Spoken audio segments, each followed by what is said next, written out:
Introverts of Reddit. What social interaction makes your battery down to 0% immediately? Anywhere where there is loud noise or a lot of noise. Hey, let's get a drink, you and me. Sure. At the pub. Oh, when I said just you and me, I actually meant you, me and my friend from uni that you don't know, but with whom I go way back and will talk to all night while ignoring you. And then I'll fuck off for an extra long piss, leaving you two alone to the conversational equivalent of a hedgehog fucking a tortoise. Office team buildings. Any employment-related fun. Family gatherings. When my social battery is running low, so I try to leave in order to recharge and get some room to breathe, but then people insist that I stay or make a comment about how I am such an introvert because I'm always leaving for my room. Instantly kills whatever intention I had of coming back. It's irritating being called out like that. Similarly, when I was growing up and had family over, we always had family over. It wasn't like it was really a rare thing, and I'd come out of my room and someone would say, "Oh, so you're finally going to be sociable now?" And that reaction was why I was dreading coming out of my room in the first place. Like, if you want me to come hang out, don't punish me when I do it. Work. Customer service has made my skin crawl since day one, but it pays the bills. That's awful. Do you have to deal with phone calls? My social anxiety doesn't let me pick up phones with unknown numbers. Arguments can drain me from 100% to 0 real fast. Confrontation in general, I would say, is my arch nemesis. It's even worse when is a pointless one. Unexpected people at a gathering, or many people coming and going. My in-laws seem to always have lots of random people living with them, and you truly never know who's going to be at their house until you walk in the door. I can't prepare myself if I don't know how many / which people I can expect to see. My mill also tends to bring random people with her when invited over. Well, they were at the house when we left and they wanted to come too. I hate having unexpected strangers in my house. It instantly takes away the feeling of it being my safe zone. Probably not surprising that I don't invite my in-laws over very often, and it's extremely rare that I go to their house. They wanted to come too, because Mill invited them, told them it would be fine and that you have a more the merrier attitude, barf, and that it would be fun. Turns out it's completely awkward, you're pissed off, stressed and uncomfortable, the guest is uncomfortable, and Mill is oblivious.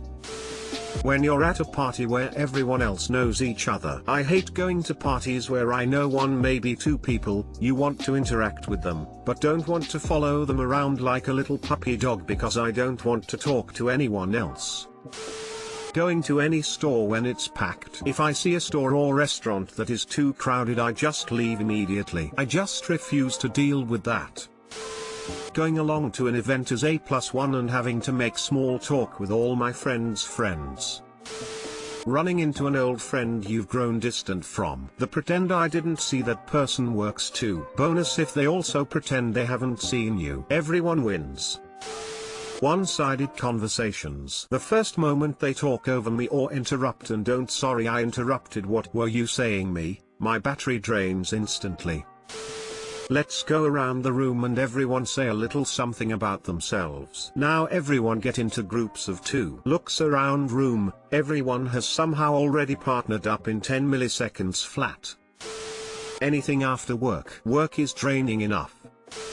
Going to places and then more people being there than I expected. Just a couple days ago I had plans for me and 2 friends to just chill at my house, and somehow I got roped into going somewhere else with 5 or 6 people. I spent most of the time hanging back on my phone skeptical. Why are you shy? Why don't you talk? Thanks for the awards. You don't say much, do you? Are you not happy today?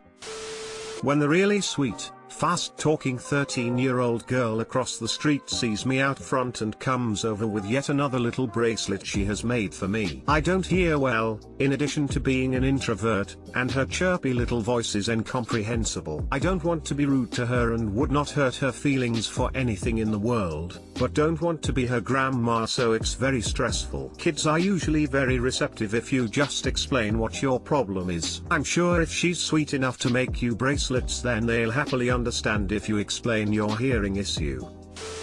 One-on-one interaction where I'm sort of in charge. Anytime I'm leading around a new hire or intern at work and need to take them around all day, take them to lunch, etc. Exhausting. Being on point and being responsible for another person's experience of their day is just so much pressure. That's it for me, too.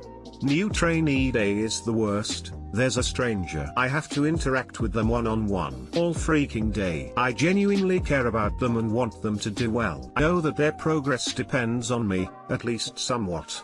Which means I need to do well. But when it's halfway through the shift and I need a break, am I doing my best? Training is usually followed up by a one-on-one meeting with a supervisor about the trainee and their progress. Please just let me crawl into a beer. Large gatherings with loud music, crowded places, people who don't know how to stop talking. Now imagine being in a crowded place with someone who won't shut up.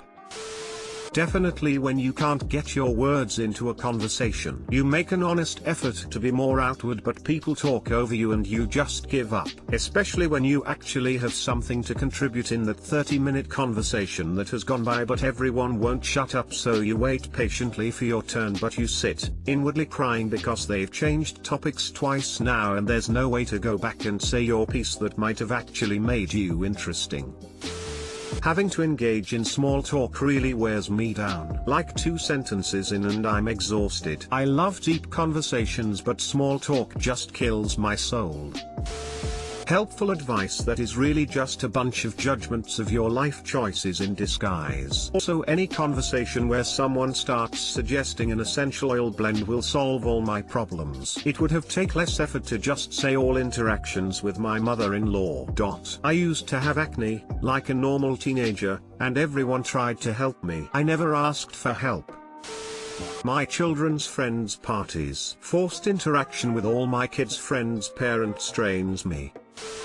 How's school going? Honorable mention goes to, do you have a girlfriend yet? I'm focusing on finishing school right now. I'll get a GF after. Meanwhile, the reality is that you're doing shit in school and you got no game.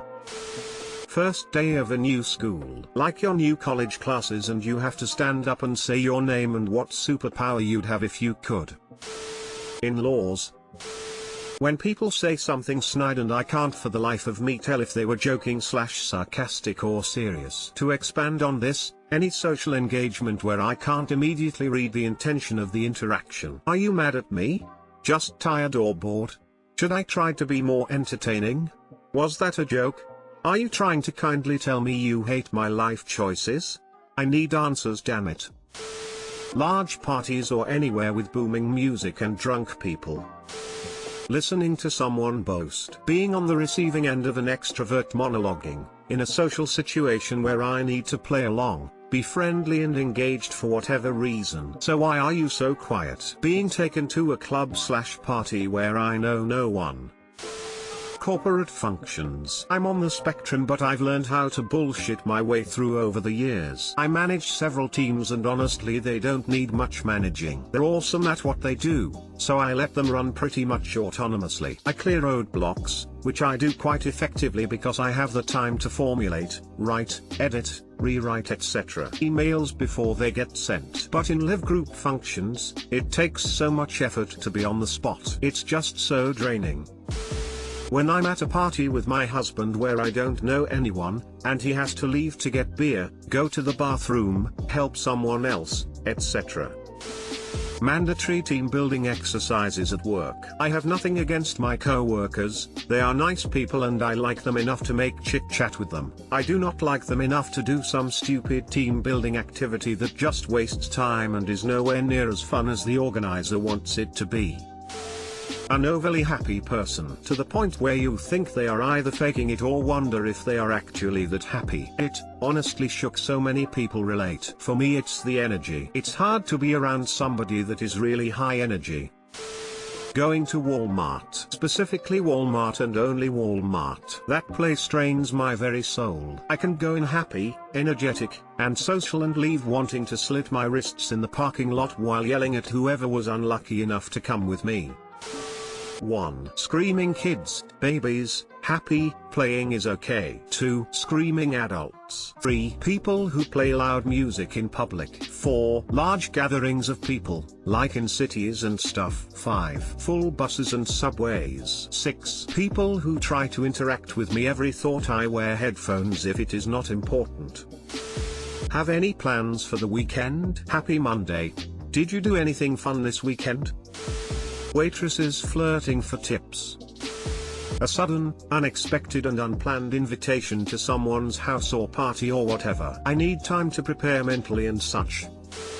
Mediating family arguments. Did it just yesterday. My battery right now is at 0% and I have a date tonight. Frown. I can't cancel it because 1. We've already bought the tickets to a small local concert. 2. It's our second date. 3. So far she's the nicest girl I've met since my last relationship, so I really don't wanna mess things up. Edit. I didn't cancel the date and it went really well, way better than expected.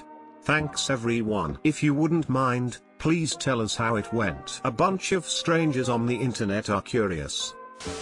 Malls. I hate malls. I'm an introvert that likes malls. I feel like there's a lot of interesting stuff to look at. Anyone yelling at me, I just black out and have no idea what I said. Family gatherings, I start blabbering but have no idea what I said. And then I feel so tired afterwards like I've done heavy labor. Edit, being A+1 to my BF. I have a serious face and everyone keeps asking what's wrong. So I have to smile a lot so they leave me alone. Being forced to stay. Wedding days. Can confirm, was bride. Most exhausting day ever. Husband, also introvert, and I spent the entire next day on the couch, feet up on the coffee table, staring at the TV and napping and not talking. When someone I don't like tries to speak to me. That seems really general, I know, but it just makes me feel dead inside. For me right now it's mostly talking to someone I don't know that well one-on-one. I don't like small talk, I prefer deep discussions of things, and if don't know the person it's hard to find a topic to go into a deep discussion about. That's why I prefer to have a few people to talk to at a time so they can talk about whatever they want to talk about and I can just add something when I have something to add instead of having to constantly think about what I have to say next.